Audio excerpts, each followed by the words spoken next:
Okay, hello and good morning, everyone. Welcome to Easy Markets Daily Pitch International with me, Darius. Today's the 8th of September, 2023. So, welcome, everyone. Welcome to this Friday's morning session where we're going to have a very quick look at the markets, a few of the charts, the usual stuff. But before we do that, as always, let's quickly have a read through our risk disclaimer. So, the content we produce does not constitute investment advice or investment recommendations and should not be considered as such. This material should not be taken as an invitation to acquire any financial instrument or product. Look, I'll disappear from that little left corner in there, and I'll be back in a bit.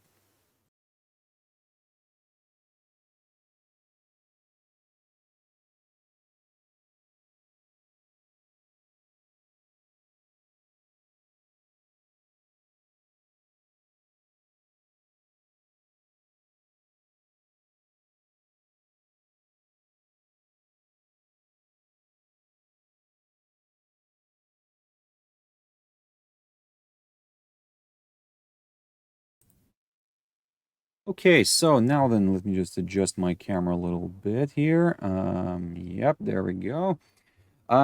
Before we go further, as always, just a quick mentioning of our Easy Markets website, which you can always check out for more information about us. If you have any questions, you can always reach out to us. So, now then, guys, let's jump into the chart. So the first one I want to pick up here is Nikkei 225, and there we go. We saw a beautiful decline yesterday. I mean, wow. That was a very, very beautiful decline, I would say. Look, in general, the idea worked out nicely. My technical scenario where I said that if we do fall and stay below the 33,000 mark somewhere here, then my next target is the 50-day EMA. Fantastic. Good result. Wonderful. Now we'll leave this one for next week, to be honest, because I want to see how the reaction will be today in Europe and in the US, and then we can adjust on Monday. So, of course, yes, don't forget to join me on Monday. Sorry, oh, no, sorry, don't join me on Monday. No, don't join me on Monday. On Monday, I will be off, and next week on Monday and Friday, I'm off. So, Tuesday, Wednesday, Thursday, there we go. Yep, that's the one. So, yeah, almost told you to kind of, join me when I'm not there. So, yes, don't join me on Monday, join me on Tuesday. Fantastic. So anyway, coming back to this, look, I want to see how, like I said, this is going to play out, because in general, the market seems like not able to get some sort of like positivity anywhere. Although there are a few bits of data that are coming out positive, but okay, for example, look, Japanese numbers. We had some figures coming out today, this morning, the GDP numbers, and those were a little bit on the lower side in terms of the forecast. Now, and another thing is that okay, let me just go from the beginning. So today we had for example, the GDP, the year-on-year GDP coming out at 4.8, right? The forecast was a 6. Now, some of you might say, but hey, that's like still good, still okay, because the previous was adjusted to 3.2, and so it's kind of higher than the adjusted previous number. But the thing is that look, the before adjustment, the figure was at 6%, so it was adjusted, like it was halved. So it was almost half. Like the previous figure was, the last time we came out, it was 6%.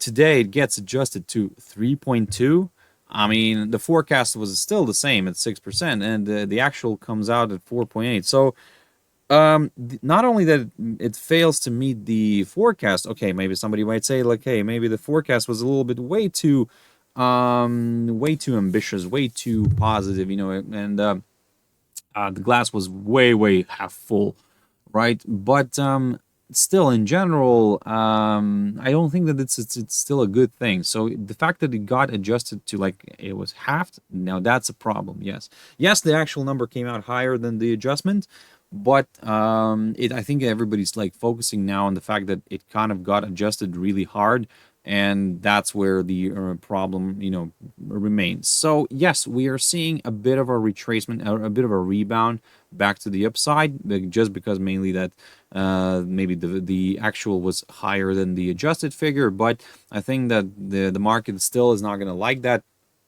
and we might see further decline. So in general, from the technical perspective, my target was reached. So yes, the 50-day EMA, we got a nice test of that. And yes, now the question is, can we go further south? Well, for this one, I would probably say that if we do fall and stay below the 50-day EMA, my next target is the 100-day EMA. For the upside, well, to be honest, at this point, I need to see a push back above the 33,000 mark, and then I'll do something about it. China. So, yeah, yesterday's decline as well, big one. I think that this mainly kind of came from the reports on Apple, that China's government is banning governmental workers from using Apple at work. Apple products at work, or mainly iPhones. That kind of created a bit of a bit of a problem in the stock market, and yes, we saw Apple shares drifting heavily to the downside. So let me just show you this. There we go. So we saw a decline, but I mean, okay, it corrected a little bit back to the upside, but still gapped lower. So yes, we are feeling the heat here in Apple stocks, and in Apple stock in the stock market. Yes, and you can see that this is exactly what happened here. So look, in general, the technical scenario, if we are putting everything aside, all the fundamentals aside, we can see that the technical picture worked out perfectly, because I talked about this 50-day EMA. I said that if you want to go lower, then yes, a drop below that 12,700 territory would be needed, and there we go, boom. Fantastic move, fantastic result here. Good test of that 12,556 zone. We even violated it a little bit. So look, I will say it this way: as long as we kind of remain, or not remain, but let's say we fall again below that 12,556 area, somewhere approximately around here, then yes, I will continue aiming towards the downside, towards this upside line drawn from the low of the 1st of June. ASX 200, similar story, beautiful result here. I talked about this, guys, and look, I mean, yesterday I've mentioned in my video that I'm targeting this 61.8% retracement on the Fibonacci.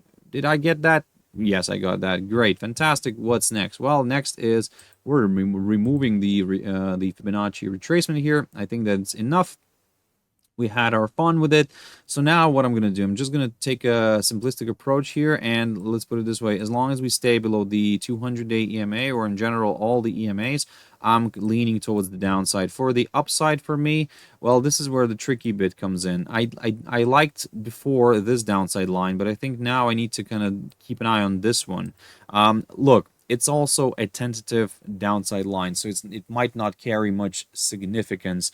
But hey, I'll still keep it on the chart just in case it does provide some sort of like resistance. So if you want to go a little bit higher, maybe with, like, let's say before that downside line, maybe a push back somewhere above this 7,200 territory could do the trick, because at the same time we might climb back above all of the EMAs on our daily chart, and this move could be classed as a larger correction to the upside. Dow Jones Industrial Average. So the picture here is still interesting. Look, yesterday we did get some good numbers from the U.S. initial and continuous jobless claims. So okay, we got a bit of a rebound, so we got a little hold up. So it kind of it's stalled nicely above this upside line. So, or I should say, maybe actually it rebounded a little bit above this upside line drawn from the low of the 15th of March.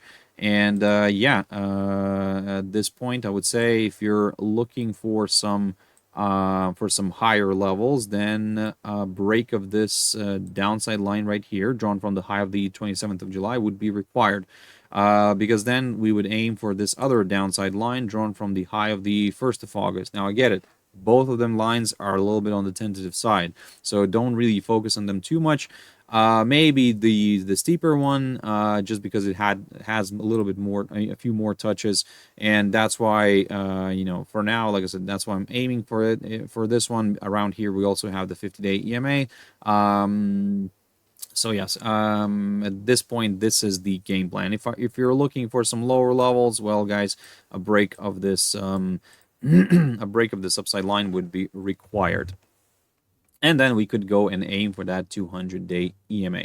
I forgot to do something in the chat room. Yep, good morning, everyone. There we go. Good morning, everyone. I hope everybody's like having a beautiful start of Friday. Everybody's feeling nice and fresh. I know I'm not, but okay, look, at the moment, like I said, that's the game plan with DAO. If you're not comfortable to do something with it here, honestly, I totally understand you, because this territory, I mean, might be a little bit tricky. It might be bouncy a little bit. So I'm waiting for clearance of one of these trend lines, specifically the upside line, either a break through the upside line or a break through this steeper downside line. The S&P 500. So we fell below this target of mine. So we fell below the 4,478 zone right here. We fell below the 50-day EMA. So as long as we stay below it, I'm leaning towards the downside. That's it. We're seeing a bit of a retracement, don't get me wrong. Yes, but to be honest, even with the upside here, I don't like this whole area right here. I would rather wait for a push above this barrier. But look, if you're a little bit on the more adventurous side, then maybe you could keep an eye again on this 4,478 territory, somewhere around here. A nice good pop above it may attract more buyers into the game here, and we could see move towards that 4,541 area, approximately around there, and then we'll take it from there. But at this point, as long as we remain below the 50-day EMA, I'm leaning towards the downside.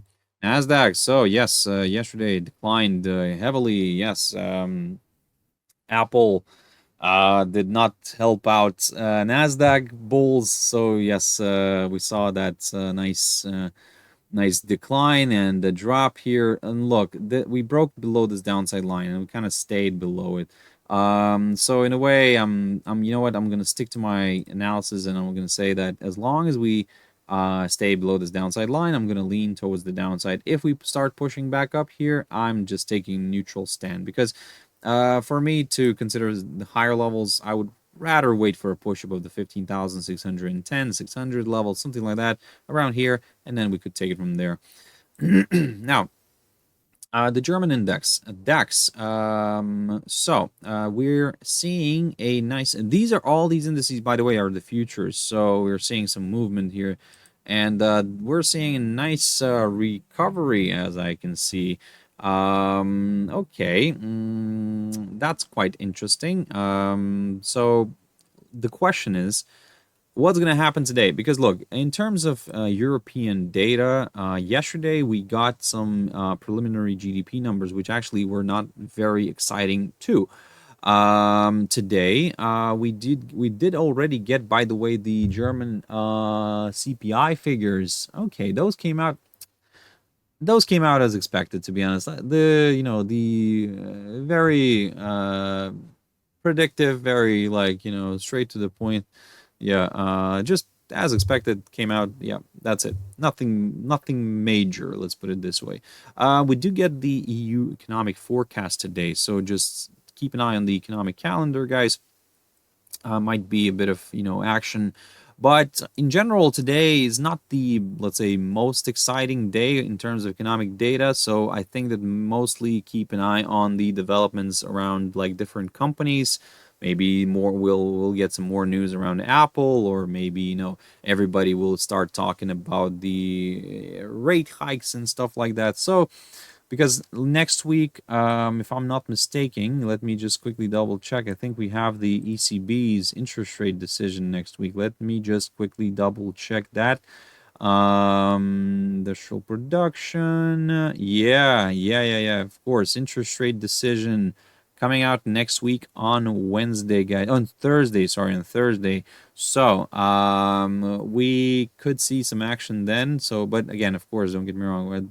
today. Let's see what's going to happen in relation to this upside line. This is where I'm going to keep an eye on on this upside line, and keep an eye on the technicals this week, not this week, today. Yes, I think it's one of those days where I think technicals can work quite well. So again, let's keep an eye on those. So at this point, look, yes, we're climbing back up, rebounding from this upside line, so that's okay. This hurdle here that I marked before, I think it needs to go. So we can just purely stick to this upside line instead. So if we do push, or should I say not push, but if we do stay above it, then yes, there is maybe an opportunity for this one to go back up here towards this 100-day EMA, which coincides almost, or used to coincide with one of my levels here, but now it's just in this highlighted zone. So this highlighted zone in the middle, this is what I'll be aiming for as long as we remain above the above this upside line. And let's have a look at the weekly, actually, because this is what's interesting. And okay, look, this is actually, I do see this as a more of a bearish indication. When we have a big candle like this with a big body like this, and then the two consecutive candles here. I mean, normally it's like a bearish 3, but we need the third candle, but maybe 2 will be enough given that it's a weekly chart. So, you know, a slide lower could be possible. However, at the moment, we're not seeing that. We're seeing a nice push higher. But don't get me wrong, this it could change very quickly. We just need some more negativity, because hey, if you thought if it's already enough, maybe, you know, maybe not. So we just need some negativity, and then yes, this could drift nicely to the downside. So at this point, I'm keeping an eye on the upside line, and yes, and if we suddenly start dropping heavily below it, yes, I'm leaning further south of the FTSE 100. So beautiful rebound. So it didn't go all the way lower here. So this 7,400 level is a magical level. I'm going to mark this one, I think, instead. So I think that this is the one to watch even for later. If you want to go lower, yep, a drop below that hurdle is required. It lately provided, or this week provided, fantastic support. Yes, with a few overshoots, but that's fine. That's okay.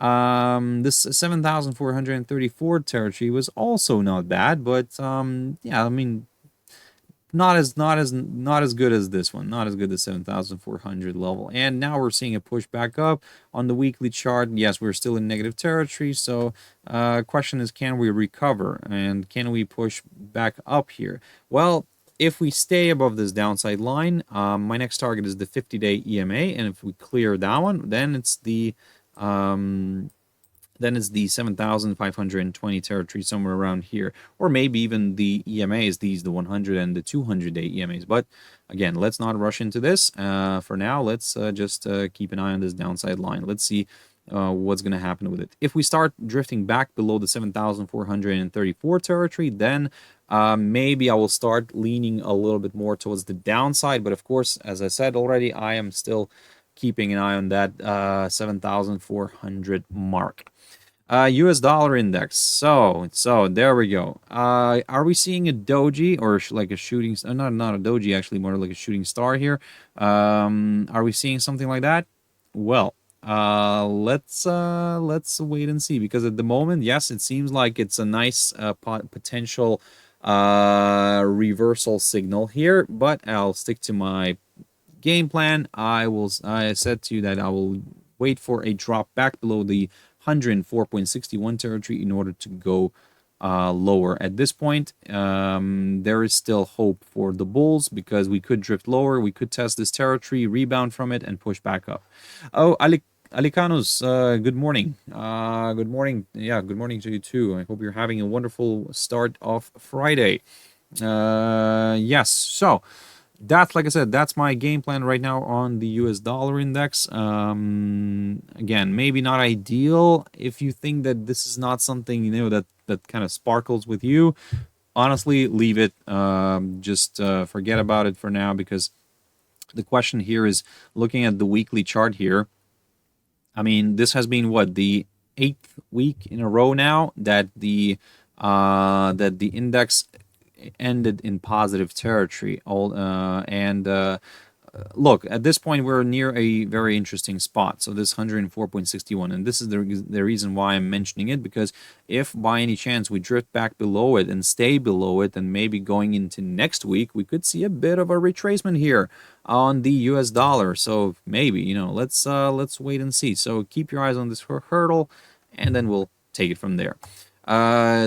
Gold. So gold is doing a good job rebounding from the 200-day EMA, so that's absolutely fine. And this is what I talked about yesterday. I said to you that if we also push back above the 1921 zone, I will consider a bit of a corrective move higher here towards this downside line. Now, so far so good. So far it's doing, yes, exactly that, but still, don't get me wrong, the downside pressure. AF, Alicanos, AF, what is it? What is AF? Enlighten me. Is that like an abbreviation for something? Maybe I'm, you know, but yes. So look, with gold, there is a chance for this one to push higher, but I don't like it when it's like this. I don't really like it. Like, I mean, okay, yes, we're retracing back up right now, so that's all fine, but we are stuck in between the lines, in between the EMAs here, and this is what I don't like. And this is where, for me, it's becoming like tricky to, you know, try to figure out what's going to happen next. So that's why I'm just going to take a pause on gold and just going to wait for my all my boxes to be ticked in order to do something with it. At the moment, not all my boxes are getting ticked. That's why I'm just observing the price action for this one. But in general, if I need to say here something, then I'll say that I'm still cautiously bearish, just because the keyboard. Okay, yeah, happens. So it happens to me as well. But look, coming back to gold, this one, like I said, I'm cautiously bearish on this one, just because because of the technical setup right now. But if we suddenly break this downside line, this short-term tentative downside resistance line drawn from the high of the 1st of September, then maybe, just maybe, this could open the door towards slightly higher levels, and then we could, you know, see a move higher here. Now jumping into silver.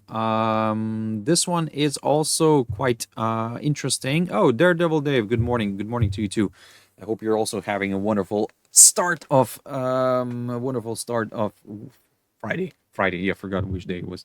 Friday. So look, you know what? I kept on saying the same thing throughout this whole week. And if you were watching every webinar with me this week, I mean, most likely probably, and if last week you also watched it, so I kept on saying that, look, maybe this is forming a descending triangle. It looks beautiful. It looks according to all the TA rules. I mean, so far everything's working out. So look, I mean, we fell below the EMAs, and this is what I said to you, that if we do fall and stay below the EMAs, then yep, you know, I will remain bearish. So at this point, even if we do see a bit of a move higher, I may class this as a temporary correction before another possible leg of selling if we continue to trade below all of my EMAs. If that happens, then yes, like I said, I'm aiming for this lower side of this potential descending triangle pattern. Platinum. So something that I looked at previously. Look, it worked out in general, everything. So I had this downside line. I said to you that if we break it, I'll go higher towards the this territory right here near the 995 zone. We got that move. Okay, it came very close, but didn't really. 990 it reached. So then it reversed back down, and now we're seeing that we have some sort of a range here. Maybe it's not a range. Maybe it's let's see if it's going to be like a falling channel here or something like that. Let me just bear with me one moment. Yes, in a way, we can try to see that. It's like, you know, trying to see what you want to see, basically. But But hey, maybe that is a falling channel here. Maybe it's not a range. Maybe it's a falling channel. So basically, if we continue to see this one sliding, yes, keep your eyes on this territory, the one that I have highlighted of the lower side of the range. But at the same time, you kind of keep an eye on this this lower side of the potential idea of a falling channel, because maybe we'll break the range, the lower side of the range will go lower. Everybody will be like getting happy. Wow, let's go down now. Like, wow, beautiful. The prevailing trend was to the downside. Everything's like very bearish, and this is what I actually keep on saying as well. That look at the prevailing trend as well, and then the likelihood is to see a breakthrough or through the break out of the range in the direction of the prevailing trend. So yes, I mean, everything would be fantastic here, and then suddenly, boom, it gets a hold up somewhere around here, and then rebounds and pushes back up. So you have to kind of, keep in mind all these factors. If you don't see, let's say, any other obstacles, let's say we wouldn't have this potential idea of the falling channel, then yes, I would say, you know what, let's go lower. But the thing is that because you have this little obstacle, so initially I'll target that, and then if that gets cleared as well, guess what? We could start seeing, this one moving further south towards some of these levels right here. There we go. And then, yeah, we'll take it from there. Oil. I'm not doing anything. I'm not doing anything with it. I'm just observing it and waiting for probably next week. Because we already had our moves, and look, in the beginning of this week I said to you that because we broke this barrier, this 84.90, I said to you, look, keep your eyes on the hurdle here, this 84.90. We might get a retracement. We got that. We got a rebound from it, and then we pushed higher. And then one of my targets were the 88 zone, which we reached. And then I said to you that if we clear that 88 zone, I'll go for that psychological 90 level. Well, we did not go there. That's fine, because we didn't clear the 88 zone. So in order for me to go higher, yes, I need to see a clearance of that 88 zone. That's it. For the downside, in the short run, I would need to see a drop back below the 84.90 territory, and then I'll consider a larger correction to the downside towards my upside line right here. Natural gas. So I have looked at this one a while ago, and I think it's time to make a few adjustments here. First of all, this upside line, no longer needed. I think it did its job. It did provide good support, resistance. I think we can retire it. What I'm going to look at here, I'm going to look at these EMAs, the 50 and the 100. Okay, the 200 is here as well, but mainly right now the 50 and the 200.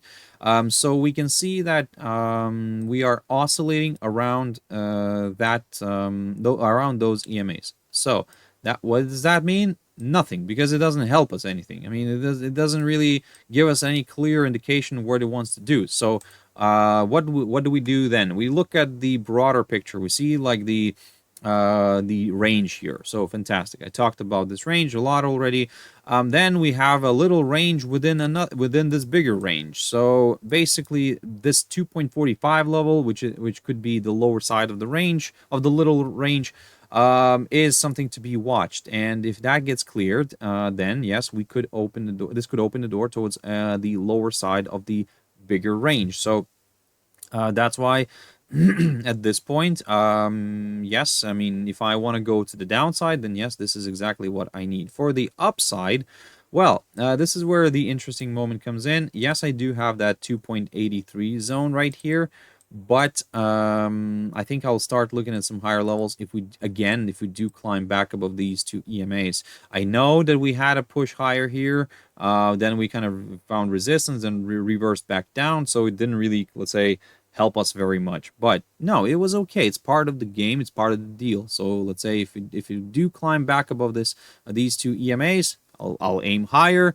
If let's say I go into profit here, maybe I'll put my stop loss on a break even, just in case it reverses back again and takes me out. So but again, this is part of the game, part of the deal, with which we kind of are how to say it.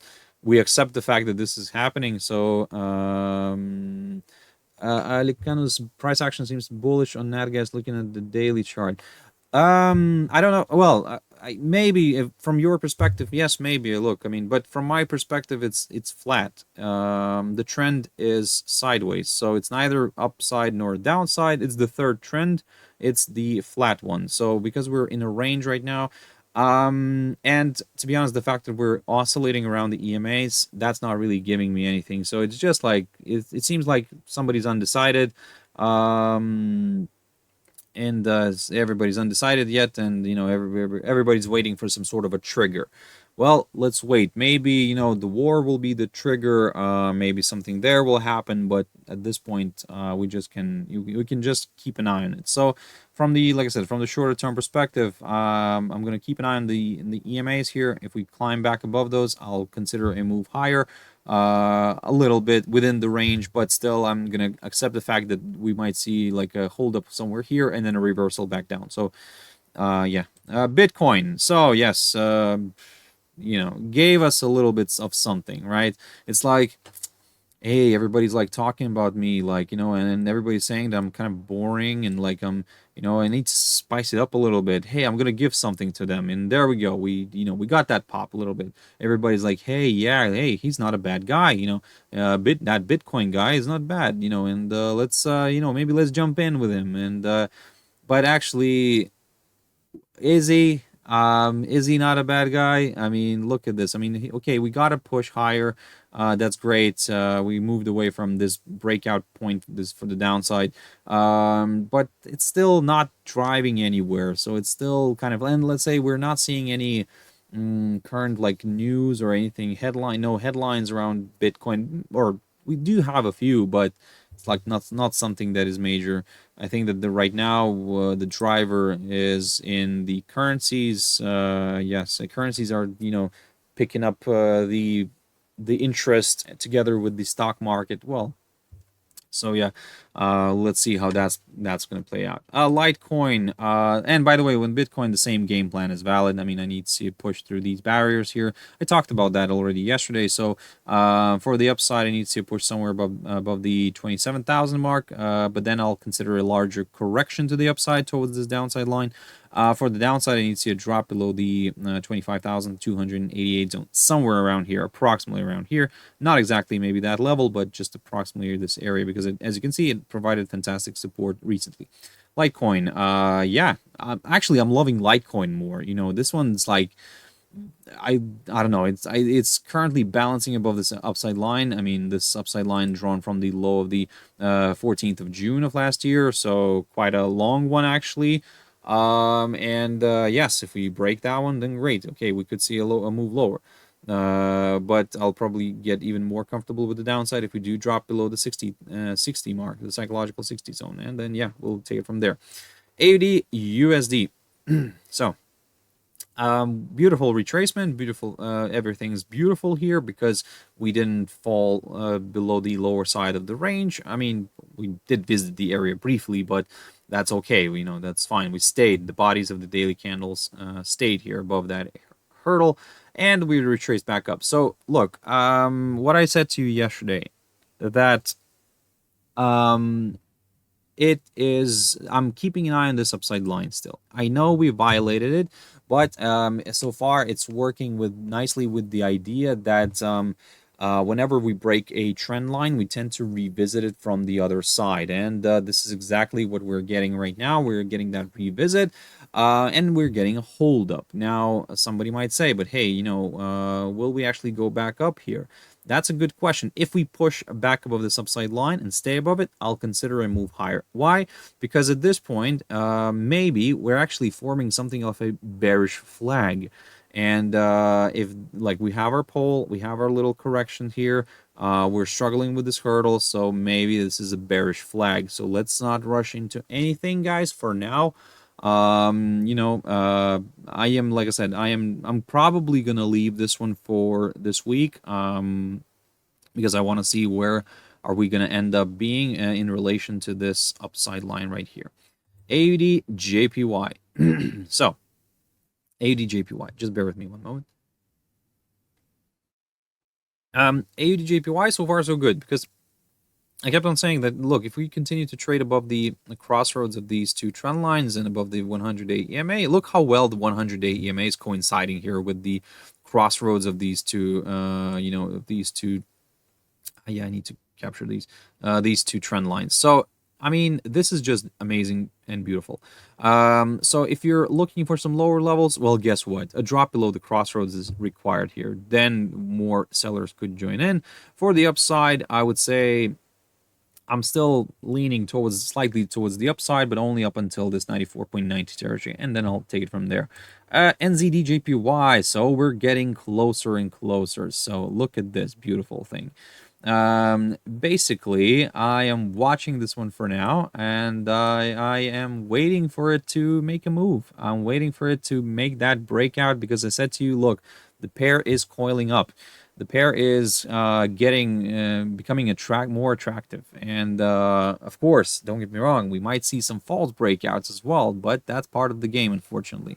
So at the moment, the pair is getting it continues to respect these two trend lines, but if we start clearing one of them, then that's why I have these two levels around here. On the upside, the 87.14, and on the downside, the 86.33, approximately around here. So I've posted this analysis on our Easy Markets page here, a profile on TradingView, so you can take a look at that one with the explanation and with some levels. So yes, check us out here. Let me just show you. There we go. So yes, so we post ideas here. So yes, guys, I mean, you might find something useful. But yeah, like I said, this is something that was posted here. So let's see if that's gonna play out, how it's gonna play out, because at the moment it's becoming very, very, very, very, very, very attractive. USDJPY. Oh, and by the way, in terms of a direction, you know what? Nobody knows. Unfortunately, nobody has a crystal ball, as I keep on saying. So I'm just waiting for like that confirmation break first. USDJPY.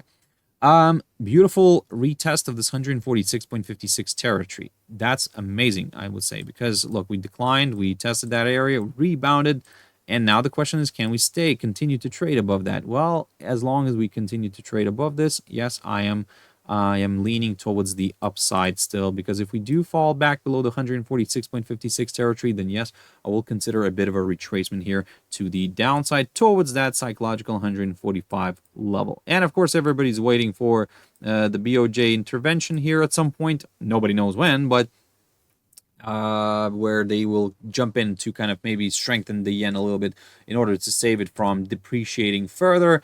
But yeah, like, look, maybe the target is still 150. Maybe they have already adjusted to that.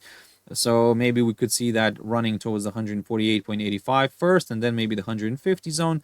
And then maybe they will, jump in saying, hey, you know what? Let's save the yen. And then everybody will start buying the yen.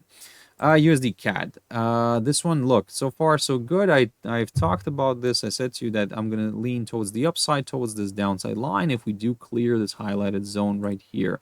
Well, we got that, I would say we got that move. Let me just, yep, put it this way. So we got that move, we got that clearance. That's all great. And to be honest, we're still sticking above it slightly, or just somewhere like on a little bit higher here. So there is still a good chance for this one to move to the upside. Yesterday, we got some Canadian numbers, by the way. Yesterday, we got the IV PMIs from Canada, and those came out much, much better. I mean, previously, and the previous and the forecast were all in the contraction territory. The figures came out above 50, so putting it back into expansionary zone. So, yes, we saw, like, I mean, it didn't help the Canadian dollar, no, because of this little fella right there. Because oil declined, and yes, because as we know, Canadian dollar correlates positively with the oil, not the oil, but oil prices, because again, the Canada's economy depends heavily on oil exports. And but now, maybe now, given the fact that the dollar index is a little bit on the retracement side, maybe now we're seeing the positivity kicking in from those figures. And look, from those Canadian IV PMI figures. And look, today we do have some data as well. This is something, we do have the job numbers from Canada today, unemployment rate, participation rate. So you might keep an eye on this pair for a little bit more today, or in general the CAD pairs. USDCHF, so trying to drift back down here. Look, I talked about this the 0.89 zone, and what I said to you previously, that if we do fall and stay below it, then yes, yes, I will go a little bit lower. I will go towards this territory. I mean, I'll go towards the 100-day EMA and the 50-day EMA, or maybe even all the way towards this test of this upside line. But again, for that, I need to see the 0.89 territory kind of surrendering to the bears, and then yes, I will lean towards the downside. For the upside, I would of course the same kind of thing here, that if we do stay above the 0.89 territory, there is a chance for this one to move back to this 200-day EMA. Alicanus, JPY is like Rocky Balboa in the movie Rocky 1, gets a lot of beating and loses the fight as well. Yeah, in a way, yeah. Could be a good analogy. And then it will, come back at the end, like on the top. And look, in general, I think that yes, it will end up being on the top later on, maybe because everybody will start jumping into it and taking it as a safe haven. So that's why, how to say it, at this point. We're seeing the weakness in there, but I think that later on, when the stock market starts shifting more towards the downside, I think that this is where the yen will shine. But yeah, this is the situation with USDCHF here, GBPUSD. So this one is so far doing a good job in terms of drifting lower. So we fell below the 200-day EMA. I talked about this. And as long as we stay below the 200-day EMA, I'll go lower. You know what? Recently, GBPUSD is not very exciting. I don't know, for some reason. I'm not finding it very exciting lately, but maybe I'm wrong. Probably I'm going to receive a lot of eggs and tomatoes in my face right now from people who are constantly trading this pair. So, yes, apologies to you guys, but for me at the moment, I'm not seeing much excitement.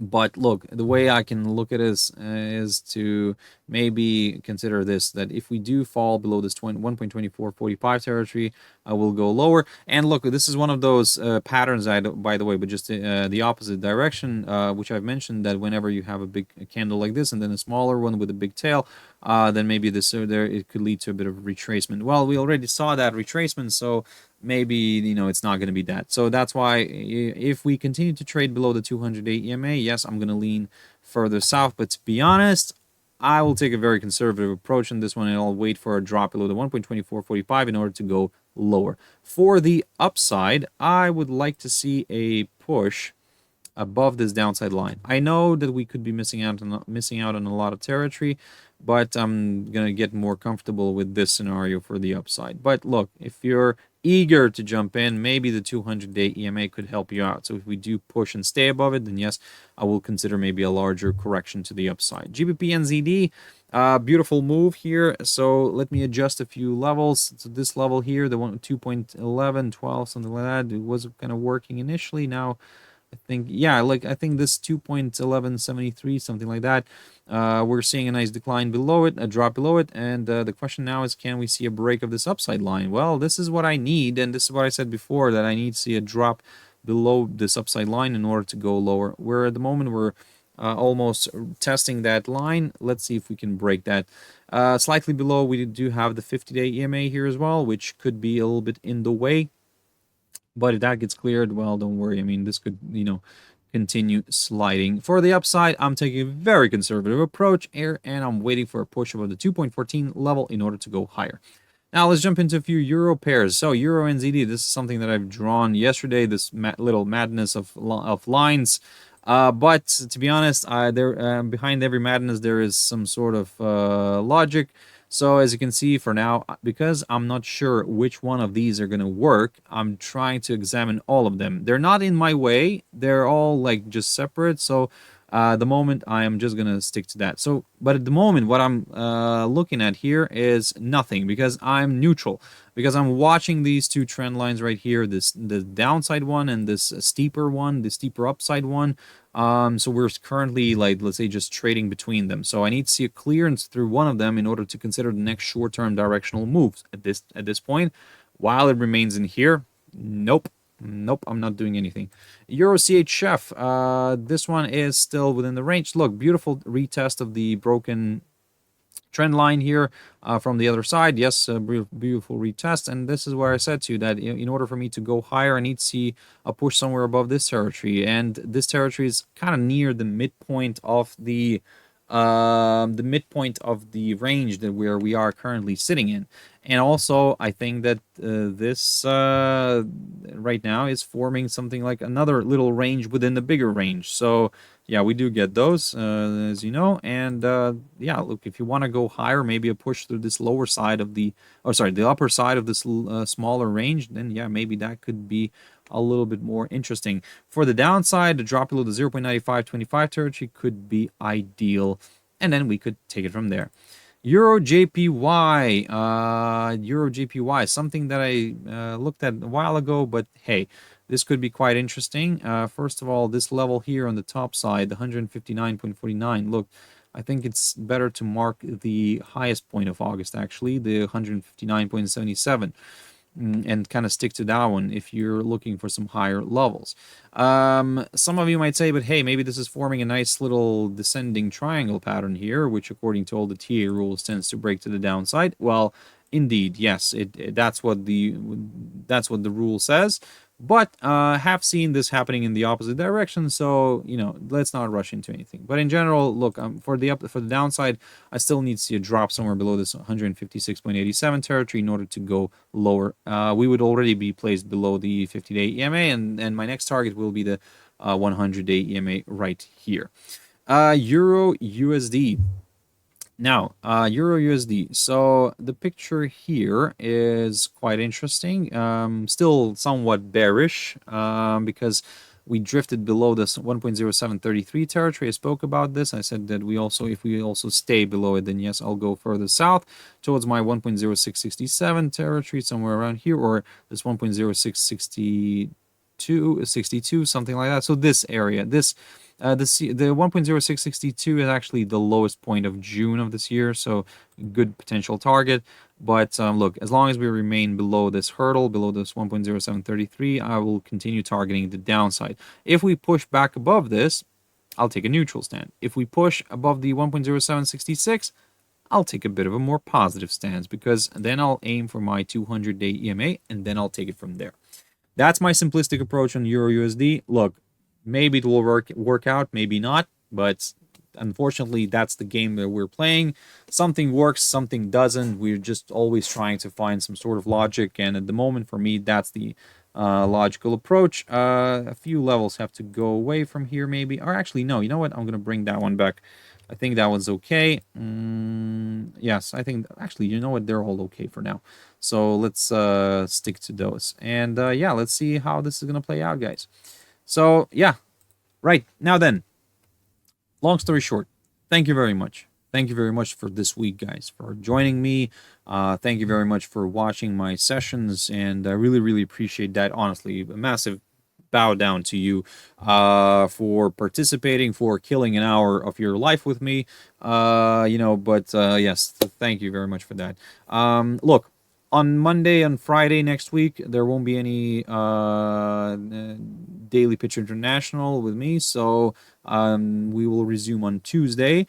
I hope we're going to have a fantastic trading day today. Guys, ladies and gentlemen, don't overtrade.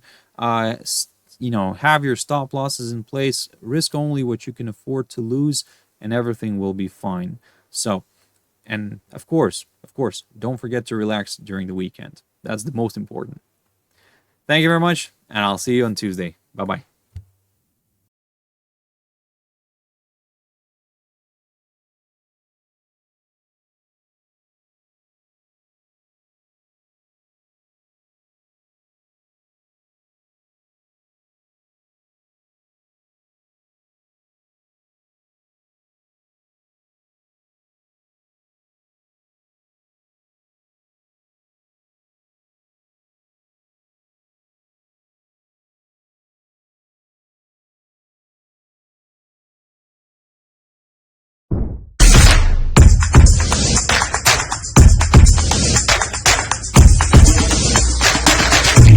Hey there, thank you very much for watching this one till the end. I really appreciate that. So, like this video, we speculate your next mouse movement will be towards the subscribe button.